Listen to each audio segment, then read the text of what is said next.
Hello दोस्तों, नमस्कार। स्वागत है आप सभी का मेरे यूट्यूब चैनल EMK क्लासेस में। आप सभी को मेरा जय हिंद, वंदे मातरम।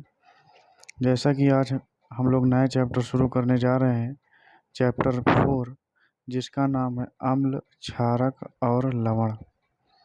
आपके स्क्रीन पर ये चौथा चैप्टर दिख रहा है और ये चैप्टर बहुत ही महत्वपूर्ण चैप्टर है हमारे एग्ज़ाम पॉइंट ऑफ व्यू से भी, और दैनिक जीवन में बहुत ही इम्पोर्टेंट चैप्टर ये रोल निभाएगा। चूँकि वो चाहे अम्ल हो, क्षारक हो अथवा लवण हो, इनमें से कोई भी मटेरियल हो, इन सारे मटेरियल का हम लोग अपने दैनिक जीवन में इस्तेमाल करते हैं। और इसके लिए हमें ये बहुत ही जानकारी इसके बारे में रखना बहुत ही महत्वपूर्ण है कि अम्ल क्या है, क्षारक क्या है, लवण क्या है। इनके बारे में हमको पूरी तरीके से जानकारी होना बहुत ही ज़रूरी है। ये हमारे दैनिक जीवन के साथ साथ हमारे एग्ज़ाम पॉइंट ऑफ व्यू से भी बहुत ही इम्पोर्टेंट चैप्टर है। यहाँ से आपके कॉम्पिटिटिव एग्ज़ाम में भी बहुत सारे क्वेश्चन बन जाते हैं। यदि आप क्लास 7 के स्टूडेंट हैं और अपने स्कूल एग्ज़ाम की तैयारी भी कर रहे हैं, उसके लिए भी ये तो महत्वपूर्ण है ही है। आप चाहे यूपी बोर्ड से हों, चाहे CBSE बोर्ड से हों, चाहे जिस बोर्ड से हों, ये NCERT बुक आपके लिए बहुत ही महत्वपूर्ण है पढ़ना, आपके लिए बहुत फ़ायदेमंद है। आप चाहे अपने स्कूल एग्ज़ाम की तैयारी करते हों, चाहे आप किसी कॉम्पिटिटिव एग्ज़ाम की तैयारी करते हों, दोनों के लिए NCERT ये बुक हर तरीके से आपके लिए बहुत ही महत्वपूर्ण भूमिका निभाने वाला है। तो आइए आज के हम लोग ये चैप्टर 4 अम्ल, क्षारक और लवण शुरू करते हैं। जैसा कि आपके सामने स्क्रीन पर दिख ही रहा है, तो आइए इसको हम पढ़ते हैं और समझने की कोशिश करते हैं। अपने दैनिक जीवन में हम इमली, नींबू, नमक, शक्कर और सिरके जैसे अनेक पदार्थों का उपयोग करते हैं। ये तो जाहिर सी बात है, हम लोग नींबू का भी इस्तेमाल करते हैं और इमली का भी इस्तेमाल करते हैं। इमली की चटनी वगैरह बनाई जाती है। नमक को कौन नहीं जानता है। नमक एक ऐसा मटेरियल है जिसके बिना सब्जियों में स्वाद आएगा ही नहीं। शक्कर एक ऐसा मटेरियल है जो मिठाइयों के लिए बहुत ही महत्वपूर्ण है। बिना शक्कर के मिठाई बनी नहीं सकती। सिरके सिरके भी हम अपने दैनिक जीवन में इस्तेमाल करते हैं। तो आप लोग ये गेस करिए कि क्या इन सब का स्वाद एक तरीके का होता है? तो शायद जवाब हमको मिलेगा नहीं। नींबू का स्वाद अलग होगा, इमली का स्वाद अलग होगा, नमक का स्वाद अलग होगा, शक्कर का स्वाद अलग होगा और सिरके का स्वाद अलग होगा। यानी इन सारे खाद्य मटेरियल का स्वाद अलग अलग होगा। तो इन्हीं खाद्य मटेरियल का स्वाद हम लोग चखेंगे और चखने के बाद इस सारणी 4.1 में लिखेंगे और इसके बारे में कुछ डिटेल में अध्ययन करने की कोशिश भी करते हैं। आगे आपके सामने एक चेतावनी दी गई है कि किसी भी वस्तु को तब तक मत चखिए जब तक कि ऐसा करने के लिए आपसे कहा नहीं जाए। क्योंकि खाद्य पदार्थ तो सारे होते हैं, लेकिन कुछ खाद्य पदार्थ ऐसे होते हैं जो डायरेक्टली हम लोग इस्तेमाल नहीं कर सकते, तो हमारे लिए क्या होगा कि वो नुकसानदायक हो सकता है। और किसी भी वस्तु को तब तक स्पर्श ना करें जब तक कि ऐसा करने के लिए आपको कहा न जाए। ठीक है, तो इस प्रकार से ये आपके सामने स्क्रीन पर दो लोगों की चर्चा इसमें सामने दिखाई दे रही है, जिसमें ये पहला स्टूडेंट बोलता है, क्या मैं सभी पदार्थों का स्वाद ज्ञात करने के लिए उन्हें चख सकता हूँ? तो पहेली बोलती है, नहीं नहीं, क्या तुमने चेतावनी नहीं पढ़ी? हमें अज्ञात पदार्थों को नहीं चखना है, और इसलिए नहीं चखना क्योंकि वो हमें हानि भी पहुंचा सकते हैं। तो इस बात का खास ध्यान रखने की आवश्यकता है। ये सब पहेली ने बताया। तो आइए हम लोग सबसे पहले अम्ल और क्षारक के विषय में पढ़ते हैं और उसको समझने का प्रयास करते हैं। ठीक है, तो यहाँ पर दिया गया है कि दही, नींबू का रस, संतरे का रस और सिरके का स्वाद खट्टा होता है। किसका किसका? दही का, नींबू के रस का, संतरे का और सिरके का स्वाद खट्टा होता है। इन पदार्थों का स्वाद खट्टा इसलिए होता है क्योंकि इनमें अम्ल अर्थात एसिड होते हैं। ऐसे पदार्थों की रासायनिक प्रकृति जो होती है वो अम्लीय होती है। ठीक है। और यहाँ पर एसिड शब्द की उत्पत्ति के विषय में बताया गया है कि एसिड शब्द की उत्पत्ति लैटिन शब्द एसियर से हुई है, जिसका अर्थ है खट्टा। इन पदार्थों में पाए जाने वाले अम्ल प्राकृतिक अम्ल होते हैं। कैसे अम्ल होते हैं? प्राकृतिक अम्ल होते हैं, यानी नेचुरल एसिड होते हैं। और अगर हम लोग बात करें खाने के सोडे की, तो खाने के सोडे का स्वाद कैसा होता है और इसको टच करने पे हमें कैसा महसूस होता है, तो आइए इसके बारे में हम लोग पढ़ते हैं। जिस प्रकार के दही, नींबू का रस, संतरे का रस और सिरके का स्वाद खाने में खट्टा लगता है, उस प्रकार खाने वाला जो सोडा होता है उसको चखने पर वो हमें खट्टा नहीं लगता है। तो इसका स्वाद जब खट्टा नहीं है तो इसका मतलब यही है कि ये अम्ल नहीं है। क्योंकि खाने वाले सोडे का जो स्वाद होता है वो कड़वा होता है। कैसा होता है? तो खाने वाले सोडे का जो स्वाद होता है वो कड़वा होता है। यदि आप इसके विलयन को अपनी उंगलियों के बीच रगड़ेंगे, यानी कि जब खाने वाले सोडे को किसी लिक्विड में अर्थात पानी में डाल करके डाल करके थोड़ी सी मात्रा में और उसको हाथों में लेके चुटकियों की सहायता से रगड़ेंगे तो वो हमें साबुन जैसा चिकना लगने लगता है। तो सामान्यतः ऐसे पदार्थ जिनका स्वाद कड़वा होता है और जो स्पर्श करने पर साबुन जैसे लगते हैं उन्हें क्षारक कहलाते हैं। क्या कहलाते हैं? उन्हें क्षारक कहते हैं। और इन पदार्थों की जो प्रकृति होती है वो क्षारकीय होती है। कैसी प्रकृति होती है? क्षारकीय प्रकृति होती है। तो एक बेसिक अंतर हमें अम्ल और क्षार में क्या पता चला कि अम्ल जो होते हैं वे स्वाद में खट्टे होते हैं। इसके विपरीत जो क्षारक होते हैं वे स्वाद में कड़वे होते हैं। और जो क्षारक होते हैं उनको हल्के से लिक्विड उसमें लिक्विड की मात्रा मिला करके जब हम चुटकियों की सहायता से क्षारक वाले मटेरियल को अपने हाथों में रगड़ते हैं तो हमें साबुन जैसा चिकना चिकना महसूस होता है। तो इस प्रकार के मटेरियल को क्षारक कहा जाता है। ठीक है। और आगे हम लोग देखते हैं और आगे क्या दिया गया है। यदि हम किसी पदार्थ को चख नहीं सकते हैं तो हमें उसकी प्रकृति कैसे ज्ञात होगी? ये एक सवाल हमारे मन में ज़रूर उत्पन्न होगा। ये वो इसलिए उत्पन्न होगा कि यहाँ पर एक बात ये चेतावनी दी गई है कि किसी वस्तु को तब तक मत चखिए जब तक कि ऐसा करने के लिए आपसे कहा न जाए। और कोई चीज़ हमारे लिए फ़ायदेमंद है, कोई चीज़ हमारे लिए नुकसानदायक है, तो ऐसा ज्ञात ना होने की वजह से हम लोग किसी पदार्थ को यदि चख नहीं सकते हैं तो हमें उसकी प्रकृति कैसे पता चलेगी कि ये अम्ल है कि क्षार है? तो कोई भी पदार्थ अम्लीय है अथवा क्षारकीय है, इसका परीक्षण करने के लिए विशेष प्रकार के पदार्थों का उपयोग किया जाता है। ये पदार्थ सूचक कहलाते हैं।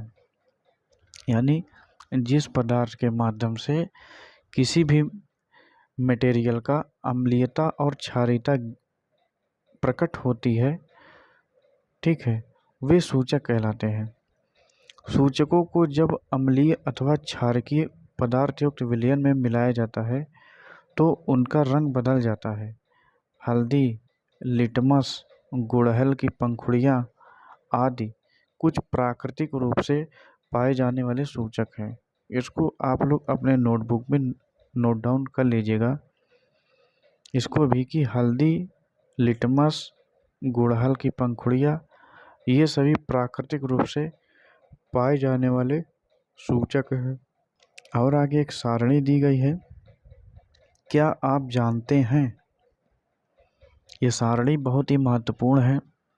आपके स्कूल में एग्ज़ाम के समय आपसे ये सारे प्रश्न पूछे जा सकते हैं और आपके कॉम्पिटिटिव एग्ज़ाम में ये ऐसे प्रश्न बहुत ही पूछे जाते हैं। जैसे अम्ल का नाम यहाँ पर दिया गया है और किसमें पाया जाता है, ये चीज़ यहाँ पर दी गई है। जैसे दिया गया है एसिटिक अम्ल, तो एसिटिक अम्ल किसमें पाया जाता है, तो सिरका में पाया जाता है।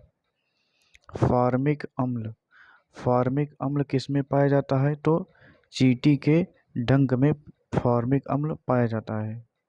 और आगे साइट्रिक अम्ल, साइट्रिक अम्ल किसमें पाया जाता है, तो नींबू कुल के फल जैसे संतरा, नींबू आदि।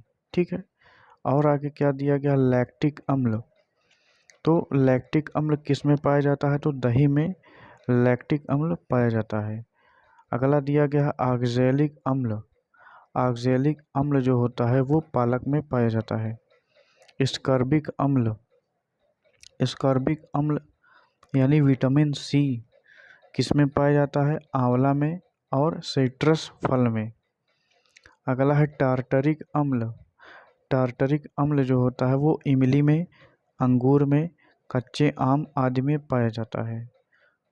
तो ऊपर बताए गए सभी अम्ल प्रकृति में पाए जाते हैं, यानी इन सभी का स्वाद कैसा है, तो इन सभी मटेरियल का स्वाद जो है खट्टा है। अब नीचे की ओर कुछ क्षारक का नाम और किसमें पाया जाता है ये दिखाया गया है। जैसे कैल्शियम हाइड्रोक्साइड, तो कैल्शियम हाइड्रोक्साइड जो होता है वो चूने के पानी में पाया जाता है। किसमें पाया जाता है, कैल्शियम हाइड्रोक्साइड, तो चूने के पानी में पाया जाता है। अगला है अमोनियम हाइड्रोक्साइड, तो अमोनियम हाइड्रोक्साइड जो होता है वो खिड़की के कांच आदि को साफ करने के लिए एक उपयुक्त मार्जक होता है। अगला है सोडियम हाइड्रोक्साइड, जो कि किसमें पाया जाता है, साबुन में पाया जाता है। अगला है मैग्नीशियम हाइड्रोक्साइड, मैग्नीशियम हाइड्रोक्साइड जो होता है दूधिया मैग्नीशियम यानी सिल्क ऑफ मैग्नीशियम में पाया जाता है। तो इस प्रकार से ये सारणी में जितने भी तथ्य और उनके जवाब दिए गए हैं, ये आपके स्कूल एग्ज़ाम के साथ साथ कॉम्पिटिटिव एग्ज़ाम के लिए बहुत ही महत्वपूर्ण पॉइंट है। आप लोग इसको अपनी कॉपी में नोट डाउन करिएगा और इसको बिल्कुल याद कर लीजिए, कंठस्थ कर लीजिए। बहुत ही इम्पोर्टेंट फैक्ट दिया गया है। और आगे दिया गया है हमारे आसपास के प्राकृतिक सूचक। तो प्राकृतिक सूचक के बारे में हम लोग यहाँ पर जानकारी प्राप्त करेंगे। जैसे लिटमस एक प्राकृतिक रंजक है। कैसा रंजक है, लिटमस जो होता है एक प्राकृतिक रंजक होता है। तो सबसे सामान्य रूप से उपयोग किया जाने वाला प्राकृतिक सूचक जो होता है वो लिटमस है। इसे लाइकेनो यानी सैक से निष्कर्षित किया जाता है। आसुत जल में इसका रंग नील सोण होता है। जब इसे अम्लीय विलयन में मिलाया जाता है तो यह लाल हो जाता है। यानी कि लिटमस पत्र को जब अम्लीय विलयन में मिलाया जाता है तो इसका रंग जो होता है वो लाल हो जाता है। और जब इसको अर्थात लिटमस पेपर को जब क्षारीय विलयन में मिलाया जाता है तो यह नीला हो जाता है। यह विलयन के रूप में अथवा कागज की पट्टियों के रूप में उपलब्ध होता है, जिसे लिटमस पत्र कहते हैं। सामान्यतः यह लाल और नीले लिटमस पत्र के रूप में उपलब्ध होता है। ये लिटमस पेपर का चित्र आपके सामने दिखाया गया है। यानी एक शॉर्ट फॉर्म में हम इसको ये कह सकते हैं लिटमस पेपर के बारे में कि किस प्रकार का प्राकृतिक सूचक है। तो जब लिटमस पेपर को अम्लीय विलयन में डाला जाता है या मिलाया जाता है तो यह लिटमस पेपर का रंग जो होता है वो लाल हो जाता है। और जब इसी लिटमस पेपर को जब किसी क्षारकीय विलयन में मिलाया जाता है तो इसका जो रंग होता है वो नीले रंग का हो जाता है। इस प्रकार से हम लोग समझ सकते हैं कि लिटमस पेपर के माध्यम से किसी मटेरियल की प्रकृति अम्लीय है अथवा क्षारकीय है, इसका पता हम लोग इस प्राकृतिक सूचक लिटमस पेपर के माध्यम से कर सकते हैं। और आगे हम लोग देखते हैं, इसमें दिया गया है चूने का पानी कैसे बनाना है। आप लोग चूने का पानी कैसे बना सकते हैं अपने प्रयोग के लिए। तो चूने का पानी बनाने के लिए किसी बोतल में चूने की कुछ मात्रा पानी में घोलिए। विलयन को भली भांति हिलाकर कुछ देर तक रखा रहने दीजिए। अब बोतल के ऊपरी भाग से कुछ द्रव को किसी बर्तन में निथार लीजिए। यह द्रव ही चूने का पानी कहलाएगा। और आगे क्या दिया गया है, क्या आपकी सूची में कुछ ऐसे विलयन हैं जिनका लिटमस पत्र पर कोई प्रभाव नहीं होता है। तो हमारे प्रकृति क्षेत्र में कुछ ऐसे मटेरियल भी होते हैं जो ना तो अम्लीय होते हैं और ना ही क्षारीय होते हैं, यानी कि उसमें लिटमस पेपर घोलने पर या डालने पर लिटमस पेपर का रंग ना तो लाल होता है और ना ही नीला होता है। तो इस प्रकार का जो विलयन होता है उसे उदासीन विलयन कहते हैं। कैसा विलयन कहा जाता है? उदासीन विलयन कहा जाता है। ऐसे पदार्थ न तो अम्लीय होते हैं और ना ही क्षारकीय होते हैं। ठीक है, और आगे हम लोग देखते हैं। ठीक है, तो यहाँ पर कुछ क्रियाकलाप दिया गया है। इस क्रियाकलाप के बारे में हम लोग पढ़ते हैं कि आप अपनी माता जी के जन्मदिन पर उनके लिए विशेष बधाई पत्र बना सकते हैं। यानी सादे सफ़ेद कागज़ की शीट पर हल्दी का पेस्ट लगाइए और उसे सूखा लीजिए। रुई के फाहे की सहायता से इस पर चूने के पानी से एक खूबसूरत फूल बना सकते हैं। आपकी एक सुंदर बधाई पत्र तैयार हो जाएगा। और सूचक के रूप में गुड़हल के पुष्प का भी इस्तेमाल किया जा सकता है। ठीक, और आगे यहाँ पर दिया गया है कि सूचक का अम्लीय, क्षारकीय और उदासीन विलयनों पर क्या प्रभाव पड़ता है। तो गुड़हल के पुष्प का सूचक अम्लीय विलयनों में गहरा गुलाबी यानी मैजेंटा और क्षारकीय विलयनों में हरा रंग देता है। तो ये एक इम्पॉर्टेंट पॉइंट है, रिमेम्बरल पॉइंट है कि गुड़हल का जो पुष्प होता है वो जब अम्लीय विलयनों में जाता है तो उसका रंग जो होता है गहरा गुलाबी अर्थात मैजेंटा हो जाता है, और क्षारकीय विलयनों में उसका रंग कैसा हो जाता है तो हरे रंग का हो जाता है। ठीक है, और आगे हम लोग जानने की कोशिश करते हैं। ठीक है, उदासीनीकरण यानी हमने पढ़ा है कि अम्ल नीले लिटमस को लाल कर देते हैं और क्षारक लिटमस को नीला कर देते हैं। आइए अब यह देखें कि जब अम्ल को किसी क्षारक में मिलाया जाता है तो क्या होता है। हम उस सूचक का उपयोग करने जा रहे हैं जिसका आपने अभी तक उपयोग नहीं किया है। इसे फिनाप्थेलिन कहते हैं। यानी कि जब किसी अम्ल को किसी क्षारक में मिलाया जाता है तो ये फिनाल्फथेलिन की क्रिया होती है। ठीक है, और एक यहाँ पर परिभाषा आ सकती है कि जब किसी अम्ल को किसी क्षार में मिलाया जाता है तो वहाँ पर उदासीनीकरण क्रिया होती है। ठीक है, तो यहाँ पर कुछ क्रियाकलाप यहाँ पर आपके सामने चित्र में दिखाया गया है और इसके बारे में आगे चर्चा की गई है कि जब किसी अम्लीय विलयन में क्षारकीय विलयन मिलाया जाता है तो दोनों विलयन एक दूसरे के प्रभाव को उदासीन कर देते हैं, यानी एक दूसरे के मिलने से इनके दोनों की जो क्रिया विधि है, इनकी जो एक्टिविटी है, वो एक्टिविटी जो है पूर्ण रूप से उदासीन हो जाती है, यानी रुक जाती है। और जब किसी अम्ल और क्षारक के विलयन को उचित मात्रा में मिलाया जाता है तो विलयन की प्रकृति न तो अम्लीय रहती है और न ही क्षारकीय होती है। और दूसरे शब्दों में जानने की कोशिश करते हैं, समझने की कोशिश करते हैं कि अम्ल तथा क्षारक दोनों की ही प्रकृति लुप्त हो जाती है अम्ल और क्षारक के मिलने पर। इस प्रकार बना विलयन ना तो अम्लीय होता है और ना ही क्षारकीय होता है। उदासीनीकरण के तत्काल बाद परख नली को स्पर्श करें। आपने क्या अनुभव किया?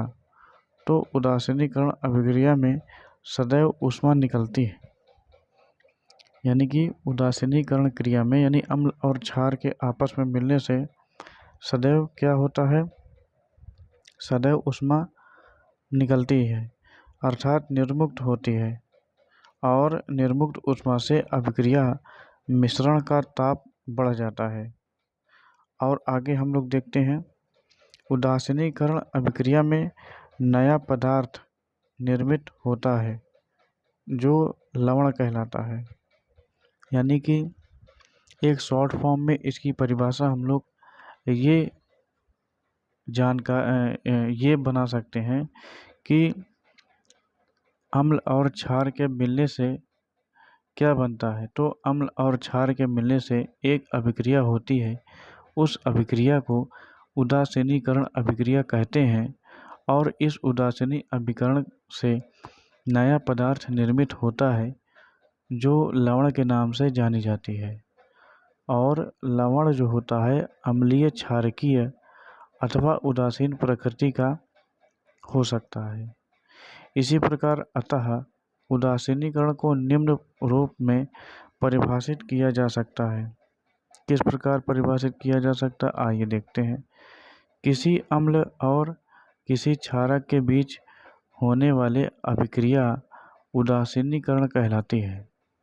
किसी अम्ल और क्षारक के बीच होने वाली अभिक्रिया उदासीनीकरण कहलाती है। इस प्रक्रम में ऊष्मा के निर्मुक्त होने के साथ साथ लवण और जल निर्मित होता है। और यहाँ पर कुछ रोचक जानकारी दी गई है कि क्या आप अम्ल वर्षा शब्द से परिचित हैं? तो आप लोगों ने कभी न कभी अम्ल वर्षा के बारे में सुना ही होगा। क्या आपने कभी अम्ल वर्षा के क्षतिकारी प्रभावों के बारे में सुना है? तो आप लोगों ने सुना अवश्य होगा। जैसा कि नाम से पता चलता है, जब वर्षा जल में अम्ल की मात्रा अत्यधिक होती है तो वह अम्ल वर्षा कहलाती है।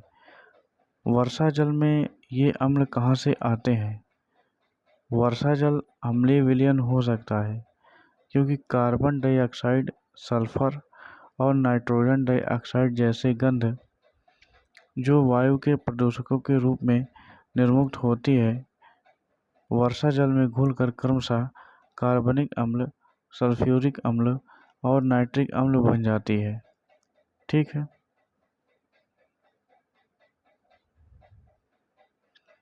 अम्ल वर्षा भवनों, ऐतिहासिक इमारतों, पौधों और जंतुओं को क्षति पहुंचाती है। ठीक है। और आगे हम लोग देखते हैं, दैनिक जीवन में उदासीनीकरण के उदाहरण तो अपाचन कह सकते हैं।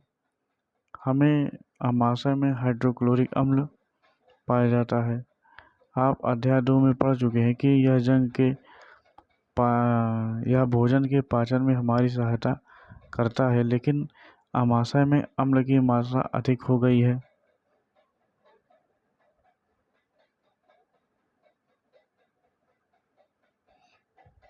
तो हमारे आमाशय में अम्ल की मात्रा आवश्यकता से अधिक होने पर अपाचन हो जाता है और कभी कभी अपाचन काफ़ी कष्टदायक होता है।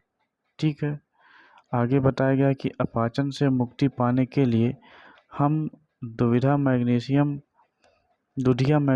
जैसा कोई प्रतिअम्ल लेते हैं जिसमें मैग्नीशियम हाइड्रॉक्साइड होता है। यह अत्यधिक अम्ल के प्रभाव को उदासीन कर देता है। इसी प्रकार हम लोग चींटी के डंक के बारे में पढ़ते हैं। जब चींटी काटती है तो यह त्वचा में अम्लीय द्रव डाल देती है और डंक के प्रभाव को नमी युक्त खाने का सोडा, सोडियम हाइड्रोकार्बोनेट अथवा कैलेमाइन विलयन मलकर उदासीन किया जा सकता है, जिससे जिंक कार्बोनेट प्राप्त होता है। और आगे बताया गया है मृदा का उपचार या मृदा उपचार। तो रासायनिक उर्वरकों का अत्यधिक उपयोग मृदा को अम्लीय बना देते हैं। यदि मृदा अत्यधिक अम्लीय अथवा अत्यधिक क्षारकीय हो तो पाचन यानी पौधों की दृष्टि अच्छी नहीं होती। जब तक मृदा अत्यधिक अम्लीय होती है तो वे उसे बिना बुझा हुआ चूना यानी कैल्शियम ऑक्साइड अथवा बुझा हुआ चूना कैल्शियम हाइड्रॉक्साइड जैसे क्षारकों से उपस्थित किया जाता है। यदि मृदा क्षारकीय हो तो इसमें जैव पदार्थ मिलाए जा सकते हैं। जैव पदार्थ यानी कंपोस्ट खाद मृदा में अम्ल निर्मुक्त करते हैं जो उनकी क्षारकीय प्रकृति को उदासीन कर देती है।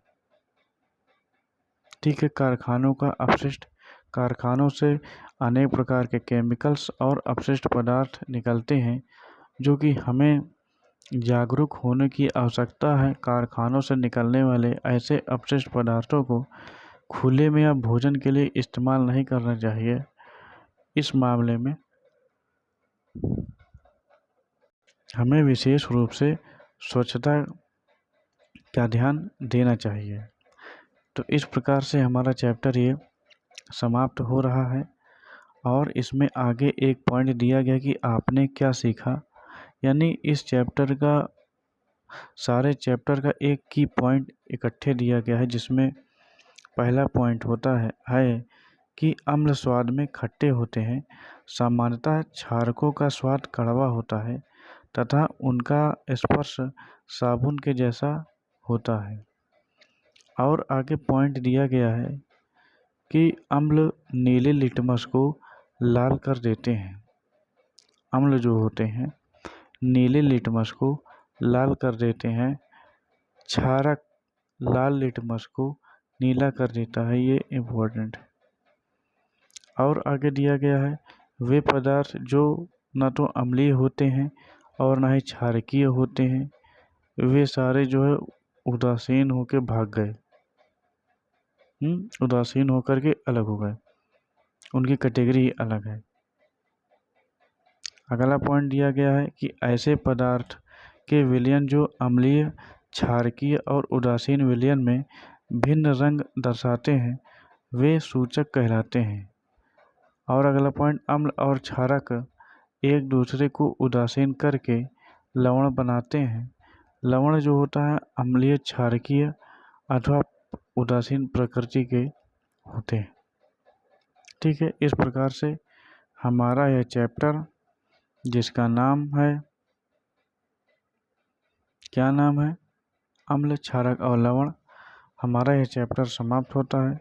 इस चैप्टर में, इस लेक्चर में आपको जो चीज़ें समझ में ना आई हो, आप लोग कमेंट के माध्यम से हमसे सारी बातें पूछ सकते हैं कि जो चीज़ें समझ में नहीं आई इसका क्या अर्थ होगा और किसका क्या जवाब होगा। तो आप लोग इसको पढ़िए, समझिए, जो ना समझ में आए कमेंट के माध्यम से हमसे पूछ सकते हैं। और एक इम्पॉर्टेंट पॉइंट यहाँ पर दिया गया है कि क्या आप जानते हैं कुछ पुरानी धरोहर है उसके बारे में बताया गया है कि हमारे शरीर की प्रत्येक कोशिका में एक अम्ल डीऑक्सीराइबोन्यूक्लिक अम्ल अथवा DNA होता है। यह शरीर के अनेक व्यक्तिगत गुणों जैसे हमारे रंग रूप, आँखों के रंग, ऊंचाई आदि का निर्धारण करता है। सभी प्रोटीन जो कि हमारी कोशिकाओं के भाग होते हैं भी एमिनो अम्लों के बने रहते हैं। हमारे शरीर में पाई जाने वाली वसा अम्ल होती है। इस प्रकार से जो दिया गया है बहुत ही इम्पोर्टेंट फैक्ट है, इसको आप लोग याद रखिएगा। अगर आपको हमारा ये वीडियो पसंद आ रहा हो तो आप वीडियो को लाइक कीजिए, कमेंट कीजिए, अपने अन्य दोस्तों के साथ शेयर कीजिए जो आप ही के जैसे आपकी क्लास में पढ़ाई कर रहे हैं और अपने स्कूल एग्ज़ाम की तैयारी अच्छे से करके पेपर अच्छे से देना चाह रहे हैं। तो इस वीडियो को ज़रूर पढ़ लीजिए, ठीक है। तो आज का हमारा ये निर्लेशन अम्ल, क्षार और लवण समाप्त होता है। आपसे मिलते हैं अब नेक्स्ट वीडियो में एक नए चैप्टर के साथ। तब तक के लिए नमस्कार।